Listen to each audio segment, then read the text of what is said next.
আসসালামু আলাইকুম সুপ্রিয় দর্শক, welcome back to my channel home style cooking. I hope সকলে ভালো আছেন। আমি আজকে আপনাদের কাছে শেয়ার করব তালের বড়া রেসিপি। এটা একটু ভিন্ন ধরনের। তো চলুন রেসিপিটা শুরু করা যাক। আমি এখানে একটা পাত্রে নিয়ে নিয়েছি 500 গ্রাম ময়দা। আপনারা চাইলে এর সঙ্গে চালের গুঁড়ো অ্যাড করতে পারেন। 500 গ্রাম ময়দা নিয়েছি, 200 গ্রাম সুজি, সেই সাথে অ্যাড করছি 300 গ্রাম চিনি।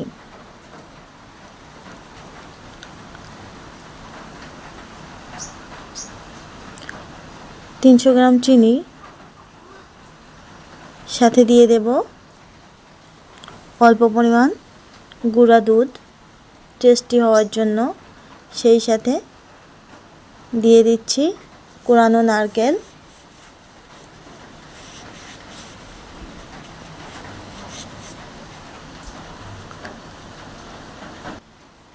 কোরানো নারকেল একটু বেশি পরিমাণ দিতে হবে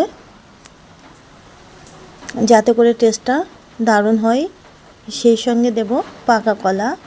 এটা খুবই সফট হবে, খেতেও দারুণ লাগবে। আর দিয়ে দিচ্ছি কালো জিরা। আপনারা কখনো কলা দিয়ে ট্রাই করেননি, একবার ট্রাই করে দেখতে পারেন। আর তালটা 1 থেকে 2 দিন জাল করে রেখেছিলাম যাতে টেস্টটা আরও সুন্দর হয়। দিয়ে দিচ্ছি স্বাদ মতো লবণ। তো আমি ভালো করে মিক্স করে নিয়েছি। এবারে ফ্রাই করে নেব। আমি ফ্রাই প্যানে তেল দিয়ে দিচ্ছি পরিমাণ মতো। তেলটা গরম হয়ে এলে বড়াটা করব। আপনারা এইভাবে অবশ্যই ট্রাই করবেন। পাকা কলা দিয়ে আমি যখনই করি পাকা কলা দিয়ে করি। আর তালের পাল্পটা আমি জাল করে রাখি 1 থেকে 2 দিন। তাহলে কী হয়, তালের পরিমাণটা বেশি পরিমাণ আসে, খেতেও দারুণ লাগে। আর তালটা জাল করে রাখলে ওর একটা সুন্দর স্মেল আসে, খুবই ভালো লাগে সেটা।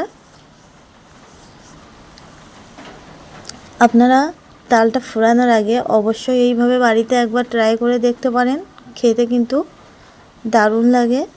এই পর্যন্ত আমার ভিডিও যদি ভালো লেগে থাকে অবশ্যই লাইক করবেন, ফ্রেন্ডস অ্যান্ড ফ্যামিলিকে শেয়ার করবেন। প্লিজ সাবস্ক্রাইব করবেন যারা সাবস্ক্রাইব করেননি।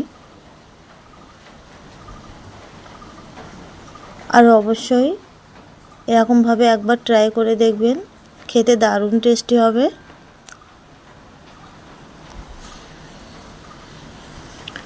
তালের বড়াতে সব সময় নারকেলের পরিমাণ বেশি দিতে হয়, তাহলে খুবই ভালো হয়, ক্রিস্পি হয়। তো আজকের ভিডিও এই পর্যন্তই। সকলে ভালো থাকবেন, সুস্থ থাকবেন। আল্লাহ হাফেজ।